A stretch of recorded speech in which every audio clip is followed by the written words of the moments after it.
what Frankie and I are going to make now is we're going to make apple glazed salmon, which is a very kid-friendly salmon item. Every kid loves it.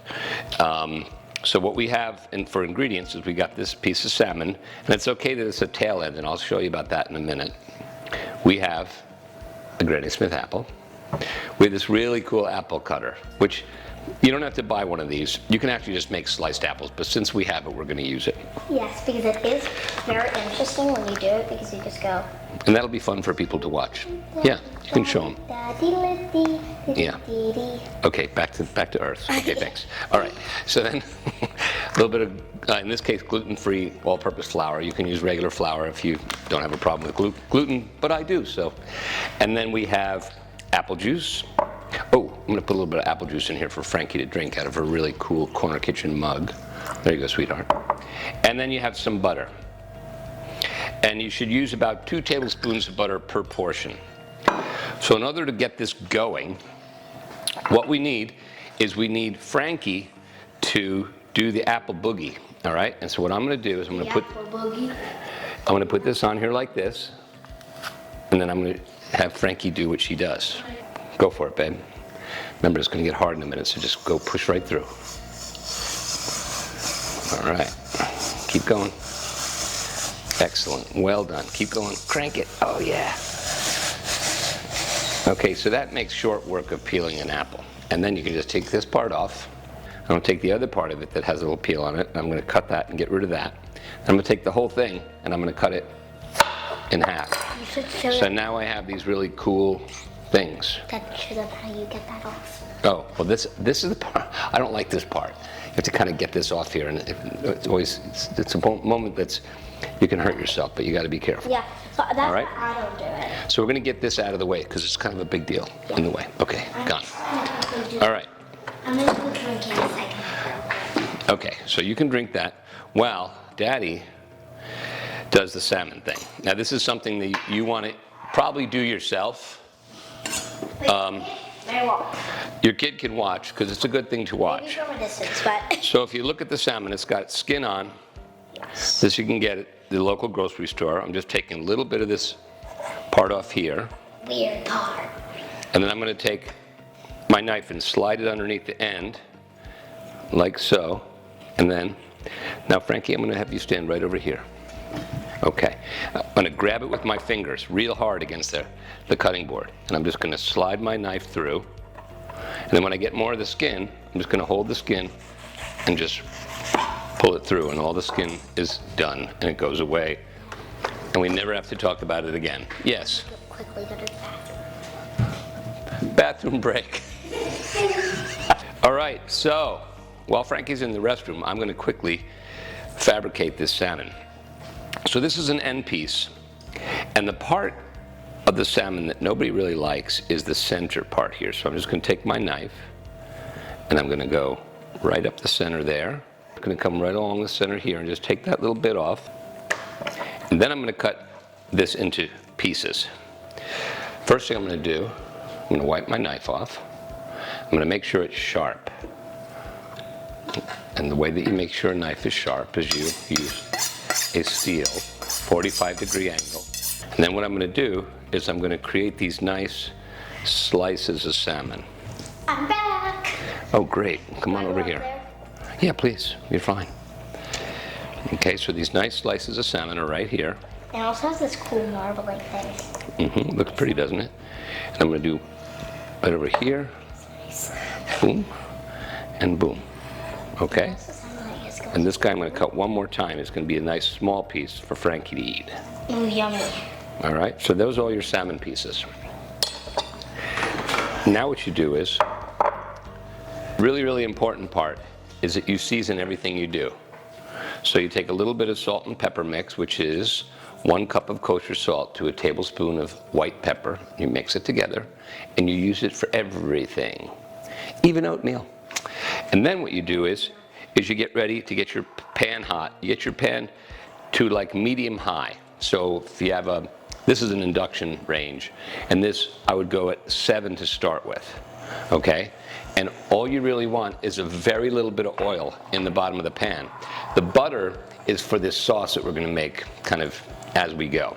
So spray a little bit of butter, a little bit of spray. This is just avocado oil. Don't do butter. Then you put a little bit of flour on your plate, and you take your individual pieces and you're going to dredge them. But you want to make sure this thing gets hot.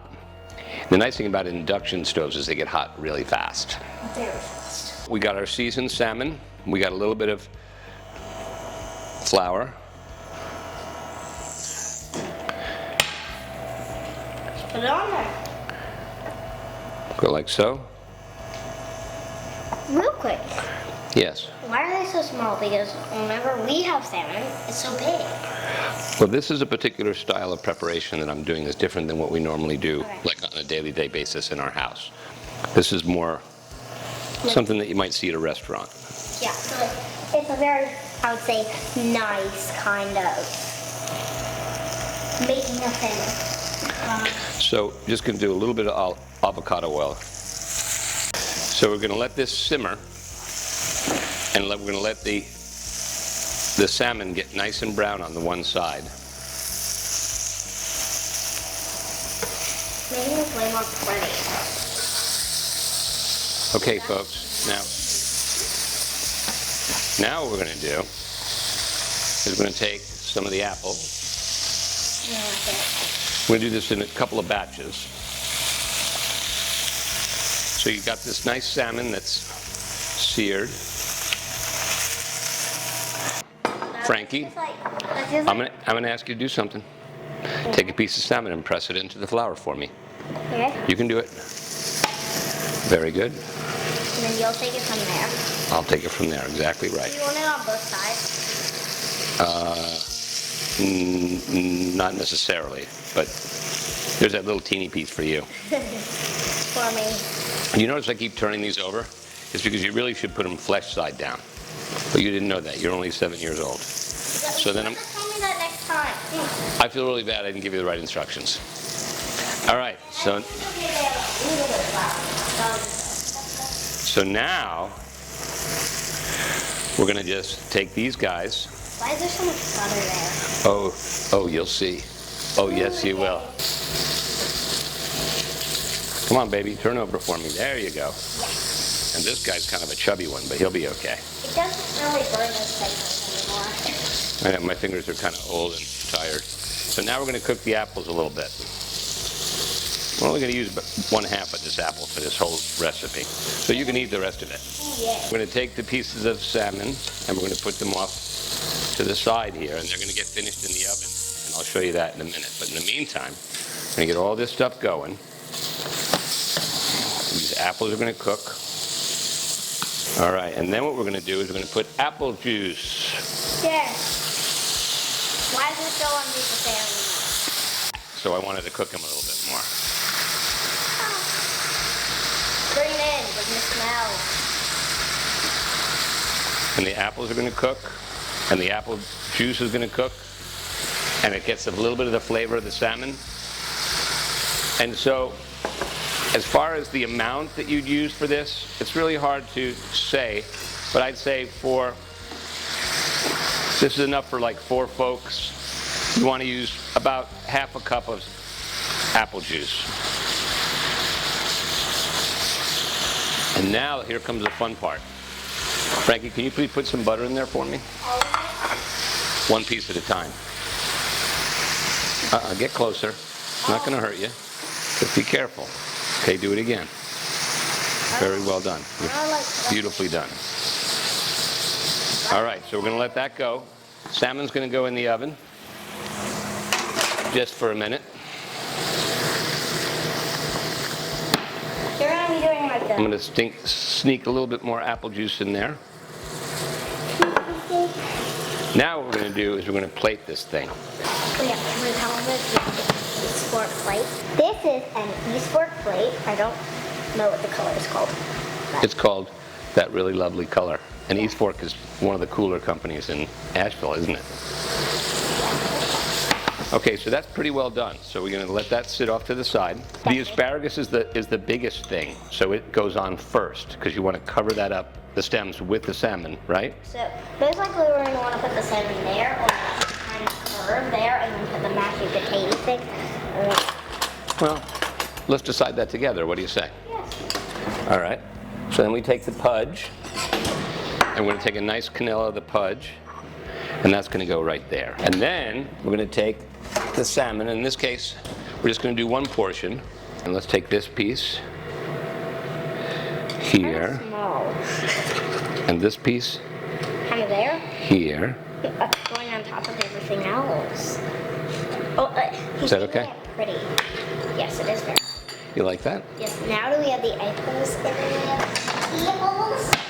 And then we Give me take the some apples, and we drop the apples on there. But the apples also like not just. And then we just take a little bit of this glaze, which is made in the pan, and that goes over the top of the salmon, Dad, like so. I think we should add one more apple there.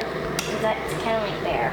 Like here? No, like right on top of the bottom. Yes. Yes. You hit the spot. And there it is. That's apple glazed salmon with pudge and asparagus.